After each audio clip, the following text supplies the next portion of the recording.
So a few months ago, I made my top 10 worst Powerpuff Girls episodes in my opinion video, and holy cow, I did not expect that to be my most popular video. Well, after going back to that video, I noticed that all the episodes in that list were from seasons 5 and 6. And then I thought, seasons 1 to 4 aren't perfect. They have some bad episodes in there. So that's why I decided to make this list. This is the top 5 worst episodes of the Powerpuff Girls seasons 1 to 4. Number 5. Film Flam. This episode is about a film producer, Bernie Bernstein, wanting to film a movie with the girls, and it turns out that he's a fraud. My main problem with this episode is how unpleasant it is. The girls get so caught up by fame and fortune that they become so catty with each other. And I get what it was trying to go for, how showbiz could lead you to become a complete dirtbag or sucked into the fame and fortune. That you forget everything else that's important and you turn into an egomaniac. But again, this episode is just unpleasant. Although I can agree this episode isn't that unpleasant and the characters and the girls aren't too heinous. Number 4. Schoolhouse Rocked. This episode is about the Gangrene Gang being sent to Pokeokes because they've never been to school, and they end up causing mischief.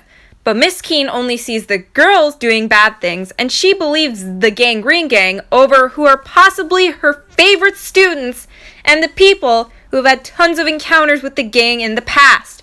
This episode is just basically everything wrong with the US school system. Yeah, the zero tolerance policy is just a lazy way of solving problems, and sometimes they don't even punish both parties like they usually are supposed to do. Also, this guy is a prick. But this episode isn't completely bad. Number 3. Cover Up. This episode is about Buttercup having a blanket and using it for comfort. And for some reason, Blossom has a problem with that. This episode is one of the main reasons why I don't like Blossom. Throughout the series, Blossom seems to have a thing against comfort objects, which basically means she's shaming a type of coping mechanism and a normal thing for many people. Wow, remember this? My old lucky blanket. How could we forget? What's so funny? You couldn't fight without it. I don't remember. Well, you're a cheeky fuck. And I know you guys are probably thinking, but what about Bubbles? Blossom has been mean about Bubbles having attachment to Octi in a later episode, so it's not just Buttercup.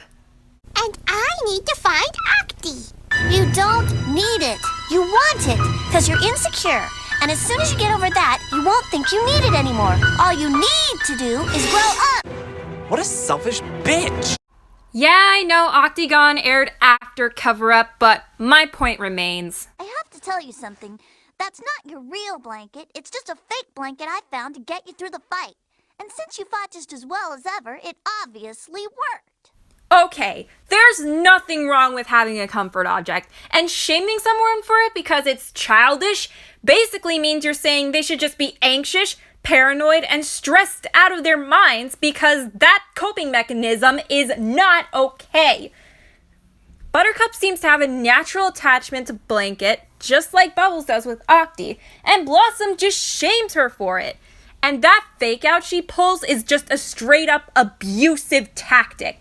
If you're new to my channel and watching this, yes, Blossom is my least favorite Powerpuff Girl, and this is another one of the many reasons why.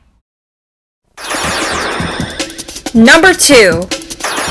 Fallen Arches.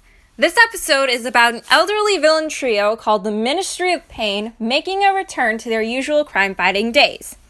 And Blossom being a complete female dog. No, girls, we can't fight them.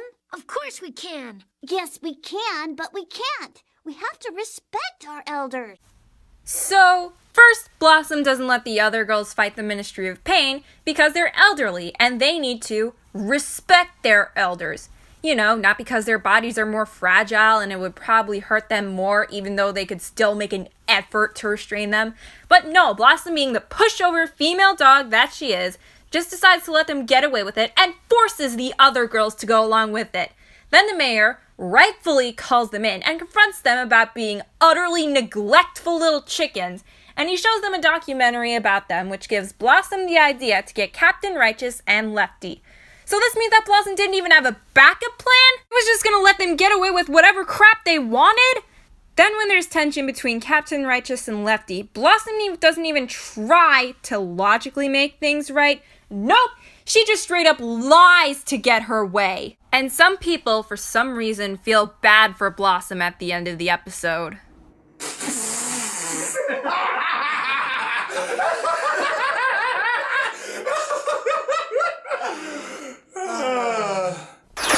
And number 1. Daylight Savings. This episode is about the professor and Miss Keene giving the girls a curfew, and as expected, the villains take advantage of this. First problem is this. And saving the world's a big responsibility. But education is a bigger responsibility. Yep, that am true, Miss Keene. I have several objections. So Miss Keene would rather have the girls pay attention in her class than have them save her life and countless of other lives. Also, the professor backed down way too quickly here. He didn't even try to stand up for his own daughters, and instead just gives in to the stupid reasons that Miss Keene gave him, just like that. And he won't listen to any reason. He doesn't budge at all on the curfew, not even when the effects of what he's doing are right there in front of him. He only gives in when he realizes that it's daylight savings and that it's actually early. But guess what? It's not going to be daylight savings forever, so is he just going to go back to the curfew? What about all the other villains? It's just stupid! If you want to see a better daylight savings episode, watch The Mystery of the Timekeeper from Craig of the Creek.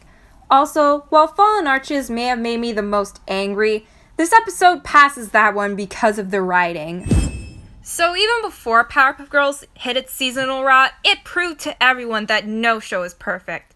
But as long as it's got enough good episodes in it, then it's a good show overall. And that's probably all the worst lists I'm gonna do for Powerpuff Girls, at least in the original PPG. The reason why I did my worst lists is because I wanted to get the bad stuff out of the way. Now on to the good stuff. My next video is going to be the top 10 best Powerpuff Girls of all time, and after that, the top 10 best Powerpuff Girls episodes of seasons 5 to 6. Stay tuned for those. That's all I wanted to say for now. See you, peeps!